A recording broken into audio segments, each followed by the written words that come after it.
আসসালামু আলাইকুম গাইস, দেখেন এখানে আমরা সৌদি আরব রিয়াদ আজিজিয়া গানাম মার্কেটে আসছি। এখানে কালকে কোরবানির ঈদ, সেই জন্য হাজার হাজার মানুষ ছাগল কেনার জন্য আসছে। এই ছাগলগুলো হচ্ছে 1100 টাকা, 1100 রিয়াল। এই যে দেখেন একটা একটা ফাটা ছাগল, এই যে ছাগল, এগুলো সব ছাগল। এই যে দেখেন ছাগল, সব ছাগল।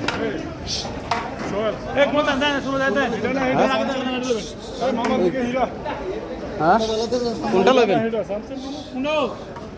এটা প্রথমে লইছি তো, এটা না আমার কাছে, এইটা এইটা এইটা এইটা ঠিক আছে। এটা আমাদের ছাগল ছাগল নেওয়া হয়ে গেছে। এখন আমরা যাওয়ার পথে